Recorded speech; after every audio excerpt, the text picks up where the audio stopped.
neighbor's out there with his old team.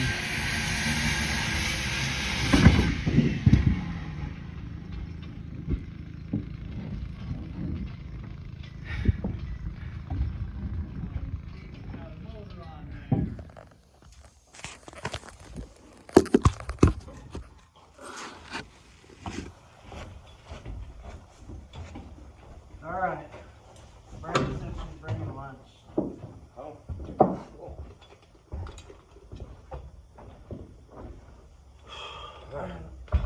She's a pretty healthy eater, so it might be kale salad or something.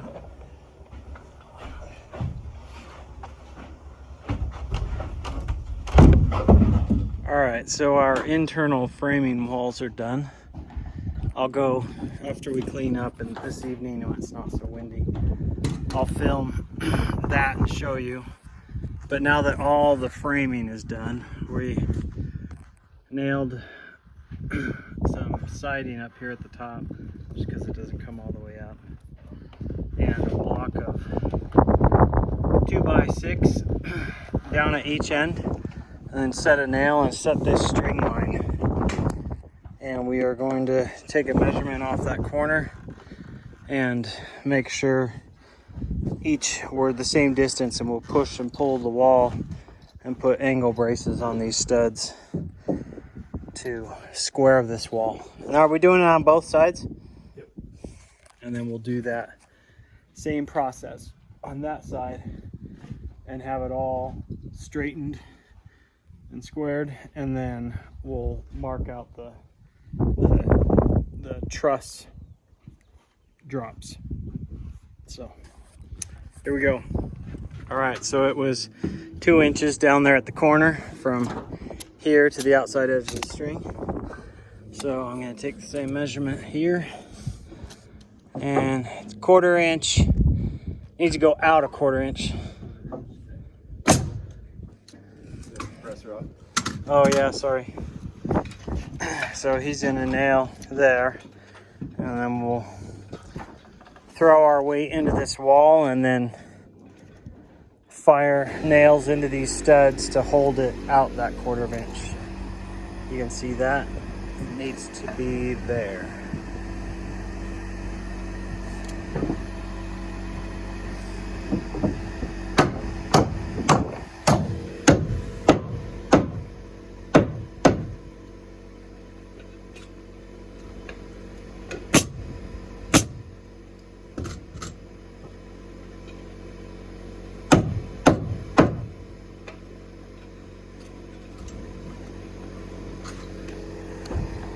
Right there. Yep. Perfect.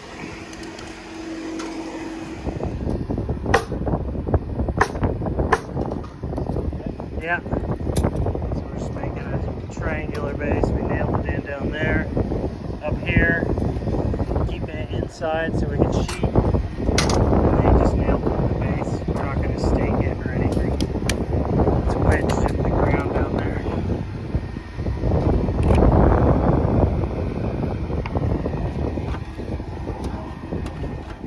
So we've got 1, 2, 3, 4, 5, 6 angular braces using the internal framing, and then this guy on the ground, and that straightened the wall out pretty exact. I mean, it's pretty nice. So then we'll take this down, this assembly, and string it to the other side. Our buddy cutting the field out there is making good progress, but slow. Alright, so inside here we did one in the middle there. We did one for the garage, and that straightened it out. We were going to do 2, and then we'll do one here. We ran the string line, and we're going to do the west run now. Alright, so we're checking this one out. It looks straight, but it's like a 1/2 inch off already right here. So we're going to do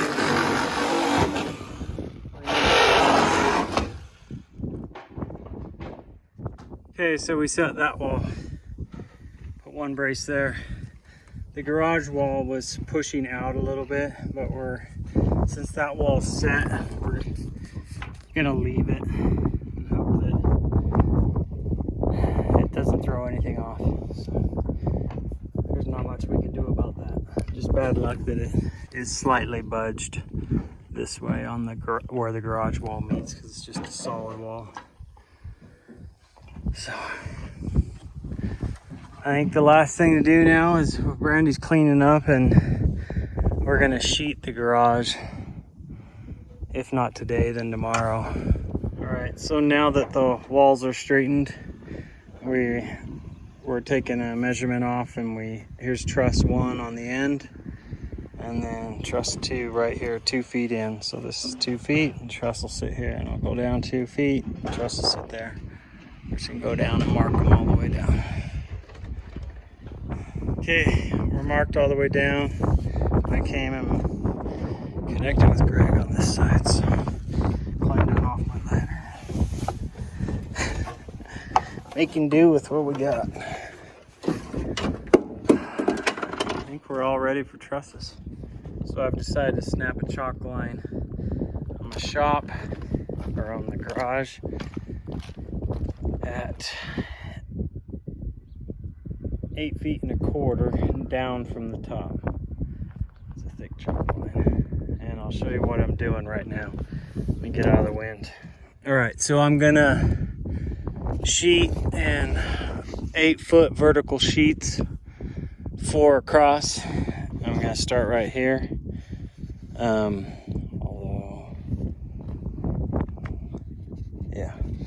And then I'm gonna come down, and then I'll run a horizontal across the bottom. And then I'll use the cutoff from those to sheet the front. And I'm gonna do that because I'm doing it alone. And I just think it'll slap into place easily. I'll set some blocks across the bottom, slap them up, and staple the bottom, and then get a ladder and staple the top. Move the next one, move the next one. I think I can do that alone. The wind's blowing right now. I'm hoping it stops, because throwing a sheet up into the wind doesn't sound fun right now. Might flip around, do the other side till it stops. It's always windy in Bedford in the afternoon, but not this strong of a wind in the evening. So anyway, that's my goal. See how it goes. So I threw this 2x4. I just put 2 screws in. I'm gonna put a third in it so I can back the screws out and just keep moving it around. Conveniently, we had left this thing in the other day, and it was exactly 3.5 inches down, even though we didn't measure it. Set it up there and put the screws in. The guys out there still working the fields with his horses. Pretty cool. All right, at the recommendation of our builder friend Greg, he's been working with us, let us hire him for a few days. He recommended these types of staples for all our sheeting, and so I bought a gun, brand new gun, and these staples to do our 1/2-inch sheeting and to do our roof sheeting when we sheath the roof. He likes them. They work better, faster than nails, he says. We were going to use 2 3/8 nails, so we'll see how it goes. I returned the nails that I hadn't used, 3 boxes, 15,000 of them, and got these and the gun for basically the same price as the nails, I think. So we'll see how it goes. So the first one's up. I've stapled about halfway up it. Even with the wind, it wasn't too bad. I'm a little worried about the overlap on these.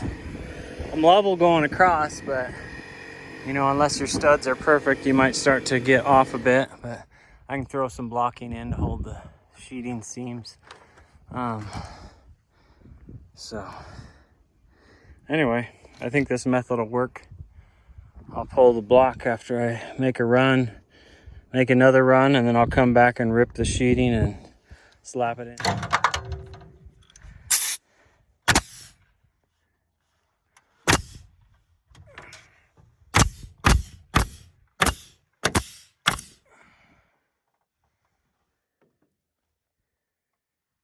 think I've got it all. It's hard to see. I didn't flip these around to use the 16 on center lines. I'll have to remember to do that. But I got 4 of them up, and this one was a bit problematic, so I had to throw a block stud in there. It wouldn't sit right against that, and that stud must be slightly over because it was barely catching the edge. So I threw another block stud in, which is no big deal. But then this one is just perfect, popped right into place, and it's perfectly centered on the stud. So I've got 4 sheets up, and that process seems to work pretty slick. The breeze was blowing, so they were like, it hurt my back to lift those and hold them into place. And all right, I'm gonna give a walkthrough of the house where we stand. Things have gone really well so far. We're down to the last of our lumber.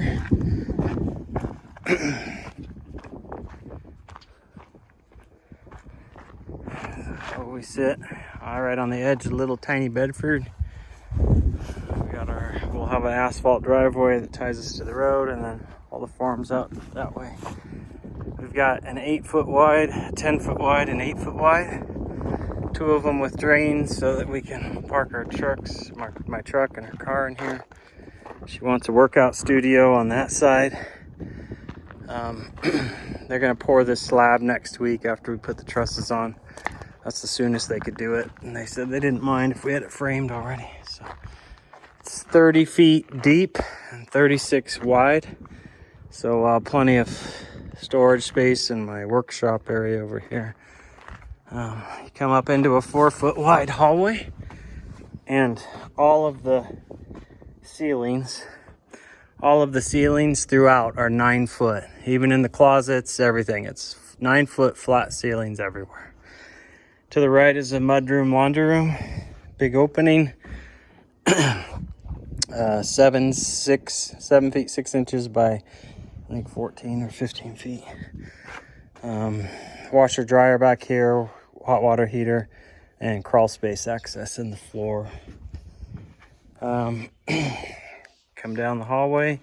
We added a little broom closet for vacuum and brooms and all that stuff here to use extra space. This is the guest bath, vanity, toilet, and we'll do an insert shower there. Hopefully it fits in here. We already framed it in, so we might have to remove some studs to fit it in here. And like I said, we use this extra space for a hallway closet. So back into the hallway, turn left here, and this is the master bedroom. It's about 15 by 14, so pretty good size. To the right is the bathroom, vanity, toilet, and it's smaller in here because she wanted this big walk-in shower. So it's 7 feet by 3.5 feet. So that'll be nice. And it's just there's no door. It's just, you just walk right in, step up into the shower pan, and there'll be walls of tile. And I wisely put water, 2x6 wall here for water, so we don't have to, in our current shower, you have to reach in there, turn it on, and get sprayed before you jump back out. But this time we're gonna put it right here. So. And then a big walk-in closet, which I've always wanted. Now we have. It's 7.5 feet by 11 feet, I think. So that'll be really nice. So a good master suite. We designed this house in case we're here the rest of our lives. Single level, comfortable master suite, just very functional, and you'll see other things we put in. If our kids start to get married and have kids and it gets too small in here, then maybe we'll do this all over again over a basement or something like that. So here's the great room. From this point on, for I think about 40 feet by 20 feet, it's all open space. So there's an L-shaped kitchen, counter, stove, counter, fridge in the corner, sink, counter, and then a big 4x8 island. And then dining room table, and then a big living room area with a bunch of couches and stuff. So into the kitchen, just off the kitchen, will be a giant walk-in pantry, and it is 7 feet 6 inches by about 11 feet with, again, the 9-foot ceiling. So I'll just custom build shelving all throughout it, up and down. So we'll have everything we could want in there for food storage and daily use food and all that stuff. So we have 3 consecutive bedrooms. 2 of them will be offices with hide-a-beds in them for guest rooms, and couches. So this is Brandy's office / hide-a-bed guest room,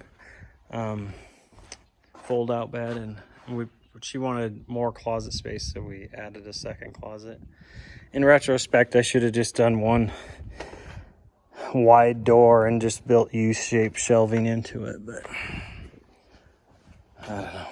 We were going in a hurry today. Matthew's bedroom. These are all about 14 by 11, and then whatever closet space gets taken out, that just has a single closet.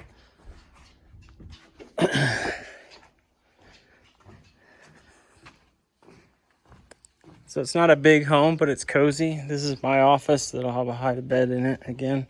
I have an oversized closet because I keep a lot of hunting stuff in here. And then that window is shifted to the left again. From an earlier video I explained, I brought the electrical when I laid the trench right to there, not thinking about this window because we did the electrical when it was just cement foundation. So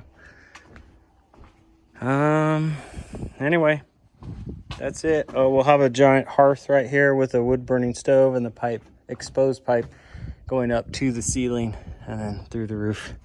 It's kind of like we do in our current house. We got a bigger stove though, so it can heat the whole main floor. And these are our views once we get that dirt pile gone. It's very pretty, nice and quiet. So this will be cozy for our young family. Our oldest is 25, our youngest is sophomore, 4 kids, and we don't have big married families, and we don't have any grandkids yet. But maybe down the road it'll be too small, but I think for the foreseeable future this will be great, and maybe forever it'll be great. We'll landscape the whole yard once next summer, May and June. It'll look really nice. And then we want to possibly build some type of shed over here. Maybe just one of those big, nicer aluminum shed that's bolted into whatever the ground, and just to park campers and trailers and stuff under it, with it all landscaped around it. So gotta clean up our mess tomorrow. Anyway, that's it. It's been really fun building. So grateful for all the help. Randy's dad came over this morning and cut for 3 hours while me and I was cutting and Greg was framing. So we got all the internal framing done in one afternoon and one morning. So less than 1 day, or about 1 day. So that was nice. It was so cool having Greg here to teach me some things, but also to make things go fast. This internal framing was going to be the one thing I was like super confident about, but I would have taken 2 or 3 times as long as he did. So it was pretty nice. Thinking what else? Just grateful for all the families that's been helping, and it's going fast. It's been it's been 1 month since we broke ground, really, in mid-June. It's now July 13th. So it's going fast. Let's go see where our farm friend is cutting fields. The bees are very active. Everything's blooming. They're super busy in and out. So I've got the honey supers on there. Hopefully they produce a lot of honey.